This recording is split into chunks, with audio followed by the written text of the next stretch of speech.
Bienvenidos a Global Macro en Español, un podcast creado exclusivamente para impactar tu curva de aprendizaje en los mercados de capitales. Traído a ustedes gracias a Battlefield, Kaplan e Invest Puerto Rico.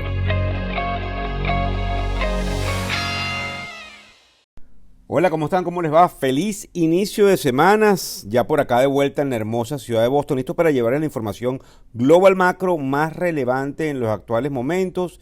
Hacia el final del podcast de hoy vengo cargado con mucha información de mucho análisis, tanto para quienes están aprendiendo como para mis amigos profesionales, ya que les doy una perspectiva magistral de lo que piensa Tom Lee, este famoso analista de Fundstrat, que como ustedes saben sale en CNBC y que puede representar la manera en cómo rebalancear el portafolio. Comenzando, vamos a responder la pregunta que nos hacen comúnmente cuando nos abordan en cualquier lugar, que es ¿cómo vemos el mercado de capitales en el corto plazo? Bueno, tengo buenas noticias desde el punto de vista técnico, y cuando hablamos del punto de vista técnico nos referimos a los gráficos y a cómo esto puede inferir más que todo con respecto a los niveles que esto nos arrojan y el volumen. Cuando me refiero al volumen, es lo que nosotros denominamos en el mercado de capitales la cantidad de acciones negociadas en un momento determinado. En cuanto a nuestra visión, la configuración actual se muestra bastante favorable, lo que nos podría indicar que los índices continúen en alza. Sin embargo, les quiero hacer una acotación importante.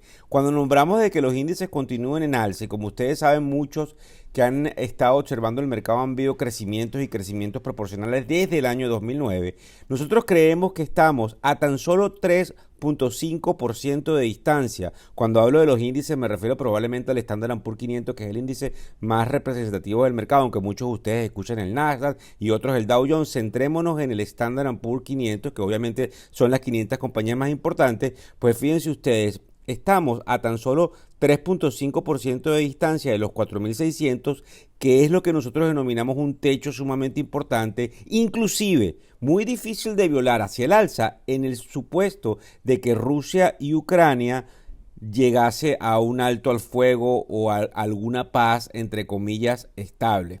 Nos atrevemos obviamente a pronosticar que independientemente de que nosotros estamos un poco hacia el lado alcista, la cantidad de noticias cambian tan violentamente que cualquier cosa puede pasar, y el tema geopolítico es un tema que está dominando todos quienes están de una u otra manera expuestos al manejo y al rebalanceo de los portafolios. En cuanto a la prensa mundial y sus titulares, recuérdense que todo esto tiene un efecto muy importante en la construcción nuevamente y en el manejo del portafolio. Fíjense ustedes, Reuters nos cuenta que la Unión Europea, eso es lo más importante que hay por cierto el día de hoy, estudia seriamente tener o establecer un embargo petrolero a Rusia, tal y como lo anunciaron los Estados Unidos semanas atrás, pero que Alemania está en pánico por las repercusiones que esto podría traerles a todos los alemanes, puesto que hay una cantidad de energía que se desplaza de Rusia especialmente hacia Alemania, y ellos están muy preocupados. En cuanto al Wall Street Journal,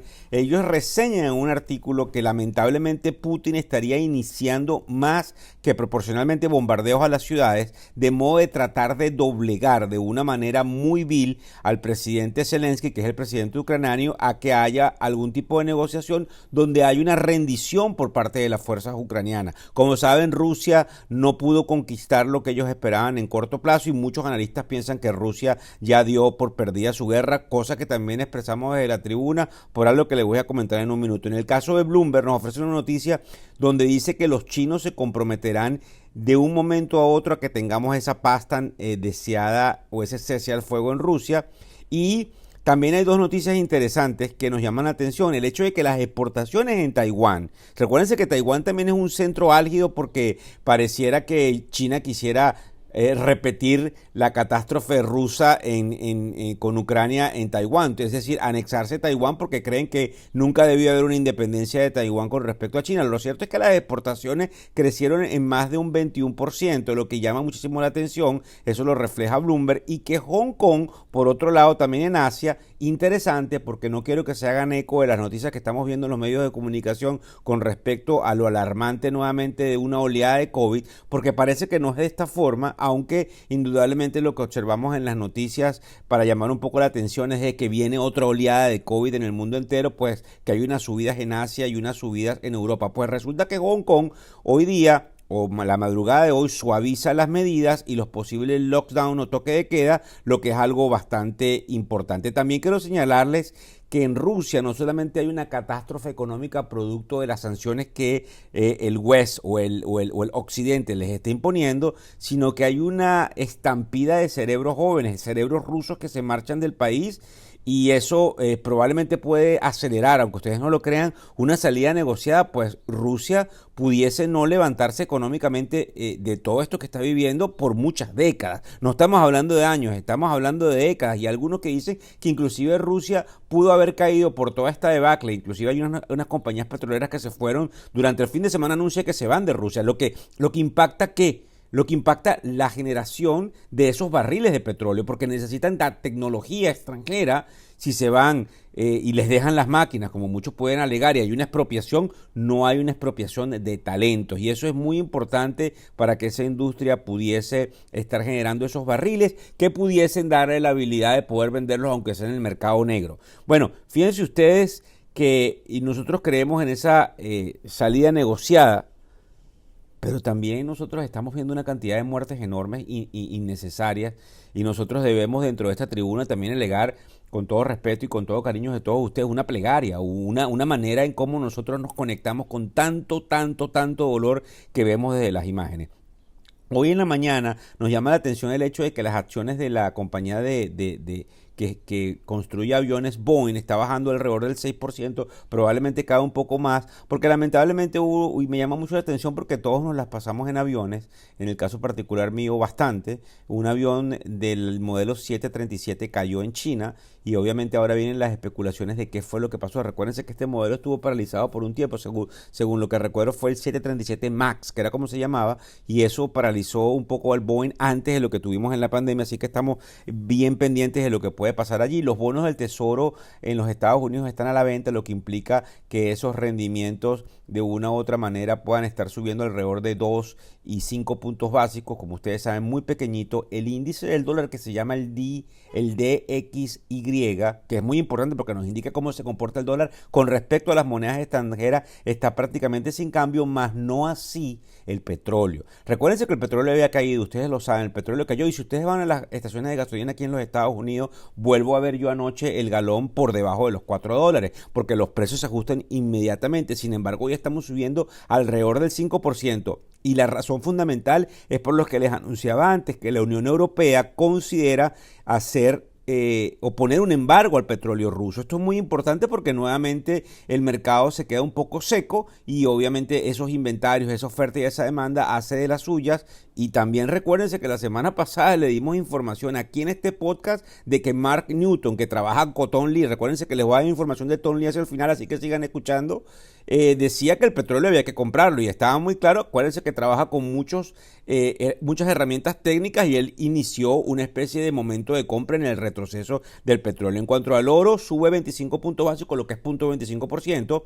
Y en el caso, indudablemente, del rezagado Bitcoin, que yo siempre hablo de ello, pues se ha mantenido alrededor de los 41,000 dólares por unidad. En el caso de Asia, las acciones experimentaron una jornada mixta, donde el Hansen, que había subido enormemente, tan solo cayó 0.89%, y la otra cosa que nos llama bastante la atención es que en el caso de China, el Shenzhen subió alrededor de 73 puntos básicos, lo que es igual a 0.73%, al igual que India cayendo 85 puntos básicos, 0.85%. Japón permaneció cerrado. Las acciones de la tecnología en Hong Kong registraron lo que se llamaría una cierta toma de ganancias, algunas cayendo entre un 6 y un 5%, muy importante porque esas acciones habían subido enormemente la semana pasada. Recuérdense que también tiene que ver un poco con el comportamiento que hace China con respecto al proceso de emisión de esas acciones en los mercados extranjeros, algo muy importante de mantener en cuenta. En cuanto a los principales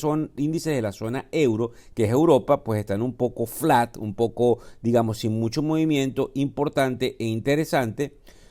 Porque recuérdense que aquí lo que va a llamar la atención durante las próximas horas es qué tan fuerte, y yo creo que va a ser así, viene ese embargo impuesto al crudo ruso, que sería una estocada ya donde veremos qué es lo que realmente pudiera hacer esto en los planes macabramente difíciles de entender del presidente Putin. En cuanto a las acciones, recuérdense, vuelvo a decírselo repetitivamente, vengo con algo de Tom Lee en tan solo unos segundos. En el caso de los futuros de los Estados Unidos, estamos cayendo 9 puntos básicos en el S&P, 25 puntos básicos en el Dow Jones y 23 puntos básicos en lo que sería el Nasdaq. Ya ustedes conocen todo esto. Y yo quisiera que tomáramos en cuenta lo que Tom Lee nos dice para poder pensar. Él dice que ya el Nasdaq, el índice de tecnología, señor y señora, están en un mercado bajista. ¿Y qué es un mercado bajista? Definido de la siguiente forma. El mercado bajista es cuando nosotros tenemos un tope. Vamos a suponer que llegamos a 2000 y caemos 20% por debajo de ese tope. Si nosotros empezamos a caer 20% por debajo del tope, si estamos en un caso hipotético de 2000, nos ponemos por debajo de 1600, que es el 20% hacia abajo, nosotros empezamos a inferir de que estamos en un mercado bajista. Y en un mercado bajista, nosotros vamos a ir yendo, valga la redundancia, hacia abajo. Pues él dice que ya el Nasdaq está en un mercado bajista, pero hay una cosa que se llama la divergencia. La divergencia son una cantidad de señales estadísticamente que confunden la manera en cómo construimos el portafolio, porque todo está correlacionado. Cuando las cosas van hacia un sentido, todos van hacia ese sentido, y cuando las cosas van hacia el sentido contrario, todo va hacia el sentido contrario, a menos que suceda una divergencia. Entonces, él está viendo una cantidad de divergencias enormes. Por ejemplo, fíjense ustedes, les pongo unos puntos que pone él para poder empezar a pensar. Dice que estadísticamente usted no podría salir, como se diría, lastimado si mantiene acciones en su portafolio en los próximos 12 meses. Porque ellos siguen creyendo que nosotros vamos a estar más arriba de como estamos hoy en los próximos 12 meses, porque no hay otra alternativa de ir con lo que no voy a explicar en el podcast, pero muchos entienden que son tasas reales negativas. En el caso de los precios actuales, cree Tom que todas las malas noticias ya están descontadas. Porque recuérdense que el mercado de capitales descuenta muy rápidamente el futuro, o lo que pareciera ser el futuro, porque nadie sabe lo que es el futuro. Entonces todas esas noticias ya están de una manera inclusive están metidas dentro de los precios actuales. La encuesta de los gestores de Bank of America, o un fondo muy importante de Bank of America, muestra lo siguiente: que los niveles de efectivo que se mantienen, digamos, dentro de ese portafolio, hay cierta cantidad invertida en X, Y o Z, y hay una cantidad de efectivo. Son niveles que solo se comparan cuando hay una recesión. Es decir, como que si ya estuviéramos en una recesión, cosa que todavía no ha sucedido, lo que es una señal de compra porque hay mucho efectivo. También lo que sería la confianza del consumidor. Eso se mide también por niveles y está en los niveles del 2009. Lo que históricamente, niveles muy bajos, lo que históricamente nos vuelve a dar una señal alcista porque ya sabemos lo que pasó en el 2009. También de que el VIX, que es el VIX, que es el índice de volatilidad, se disparó a casi los 40, lo que es una compra táctica también desde el punto de vista estadístico, y que en definitiva el hecho de que el Nasdaq esté en un mercado bajista ya tiene las malas noticias en el sector de tecnología totalmente descontadas. Así que Tom Lee lo que dice es lo que ha venido diciendo durante las últimas semanas, tomando en cuenta de que el año pasado nos atrevimos, y hablo aquí, cito a Tom, de que el primer semestre del 2022 iba a ser uno de los semestres más complicados y traicioneros que podíamos ver con respecto al segundo semestre. También consideramos que en los actuales momentos estamos en el mercado más bajo de ese semestre. Lo que pudiese decirnos, lo que dice también Adam Crisafulli y lo que creemos desde la tribuna, de que pudiésemos estar en un rango donde valga la redundancia con respecto al risk reward, o el riesgo y la recompensa, pudiésemos estar comprando acciones. Recuérdense que nada está escrito, recuérdense que vinimos también a tratar de entenderlo y que como seres humanos podemos interpretar de una forma errada la estadística, y que el problema, lo repito y lo dejo aquí a salvación de todos ustedes, el problema geopolítico es tan fuerte que cualquier cosa puede pasar. Hay algunos que inclusive anuncian la Tercera Guerra Mundial, o otros que inclusive dicen que ya empezó, hay otros que dicen que nada que ver, y que definitivamente Putin es un tipo racional que se equivocó extremadamente y que en cualquier momento llegamos a un acuerdo. No lo sabemos, pero todo esto puede afectar más que proporcionalmente ese modelo, ese balance y esa idea del portafolio modelo, valga esa redundancia, de la inversión. Así que muchísimas gracias por escucharnos. Nos entendimos un poco hoy, pero fue muy interesante. Recuérdense compartir, recuérdense que nos pueden escribir directamente a victor@ilafin.com. Muchísimas gracias. El podcast Global Macro de ILAFIN Américas ofrece una visión global de los mercados de valores y dicho análisis es producto de la compilación traída por diferentes fuentes informativas, tales como Viral Knowledge de Adam Crisafulli, Fundstrat de Tom Lee, Real Vision de Raúl Pal y otros. Por motivos y declaraciones regulatorias, este podcast no debe ser interpretado como una recomendación precisa de inversión en productos y o vehículos financieros y sugerimos consultar con su respectivo asesor particular de inversiones o su equivalente.